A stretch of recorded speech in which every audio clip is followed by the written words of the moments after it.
juga ingin tahu strategi apa yang sudah dicanangkan oleh OPD Kabupaten Situbondo. Akan kita diskusikan langsung bersama Ibu Insinyur Wiwi Mulyaningsih FSI. Terima kasih atas kesempatan yang diberikan kepada kami. Jadi yang berkaitan dengan pasca persalinan, sebenarnya kita sudah banyak mendapatkan kucuran dana dari pusat, dan memang mayoritas anggaran yang kita dapatkan untuk pelaksanaan BKKBN di Kabupaten Situbondo itu adalah berasal dari pusat dan DAK, dana alokasi khusus. Nah, yang berkaitan dengan pasca persalinan ini, baik misalkan dari sisi anggaran. Jadi anggaran itu sudah disiapkan semuanya oleh DAK, jadi oleh pemerintah pusat yang ditunjukkan oleh pemerintah daerah, di mana untuk baik itu alat kontrasepsi maupun yang berkaitan dengan nanti pelaksanaannya itu sudah dibiayai oleh pemerintah. Jadi misalkan dari para sektor ini setelah melahirkan, mereka itu juga akan dibiayai apabila akan memasang kontrasepsi. Nah, tetapi juga begini, kalau misalkan dari para operator ini misalkan memasang implan, ya, memasang implan, pasang maupun bongkarnya pun itu dibiayai oleh pemerintah. Namun mereka harus tetap pasang kontrasepsi, gitu ya. Nah, sedangkan untuk pasca persalinan ini sasarannya itu adalah sebenarnya untuk FKD, jadi bentukan jangka panjang, gitu ya, untuk kontrasepsi jangka panjang. Namun permasalahan yang ada untuk yang ada di Kabupaten Situbondo ini kita masih sulit, terutama untuk anak-anak. Karena kita tahu bahwa budaya di sini, ya, budaya di sini mungkin karena di sini Islami sehingga mungkin masih budaya malu. Baik. Walaupun kita Pak Sukamto bisa menanggapi hal tersebut. Iya, silakan. Baik, inilah tadi yang saya sampaikan bahwa tidak semuanya masyarakat itu bisa memahami terkait dengan pentingnya KB pasca persalinan. Sebetulnya kita harus tahu bahwa tidak hanya MKJB aja untuk pasca persalinan, dan sekarang ini ada kontrasepsi baru, misalkan pil untuk menyusui, kemudian juga suntik untuk menyusui masih ada di jalan kembangan. Artinya tidak melulu kaitannya dengan IUD. Memang di Tapal Kuda ini pangapunten karena agamis, karena kondisi wilayah, memang IUD ini agak terbatas.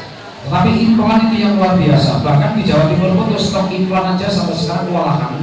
Apalagi kemarin masa pasca pandemi COVID-19 dua tahun berturut-turut tidak ada pelayanan dan sebagainya.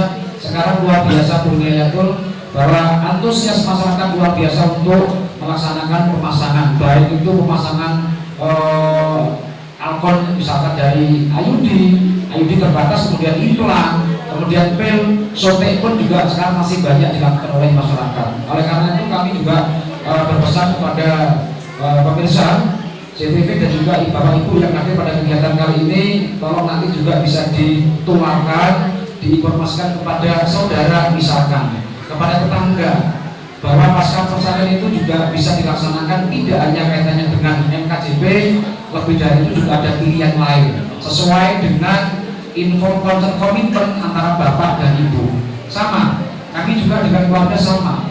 Artinya kita harus persetujuan, ibunya yang KB atau bapaknya yang KB, karena dua-duanya ada kesempatan untuk mengikuti alat kontrasepsi biar nanti salah satu menghindari 4T tadi. Kalau anaknya jejer atau kalau saya bilang 3G, jadi ada yang gendong, ada yang gandul, ada yang gandeng. 3G kan seperti itu. Oleh karena itu biar nanti anak-anak sehat. Untuk apa? Untuk menghindar stunting, dan kita akan mewujudkan generasi yang kualitas di masa yang akan datang.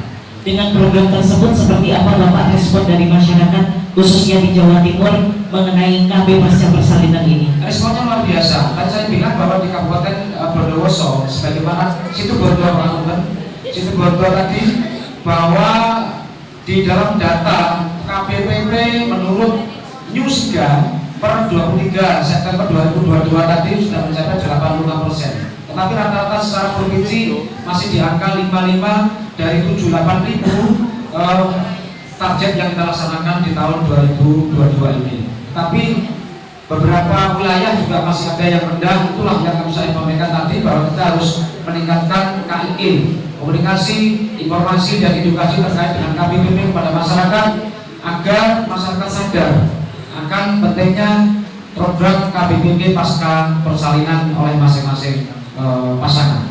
Baik, terima kasih Bapak Sukamto. Kita juga ingin tahu seperti apa peran tokoh masyarakat dalam penurunan stunting dalam pandangan dari Wakil Ketua Komisi 9 DPR RI. Akan kita bahas usai jeda pariwara berikut. Tetaplah bersama kami.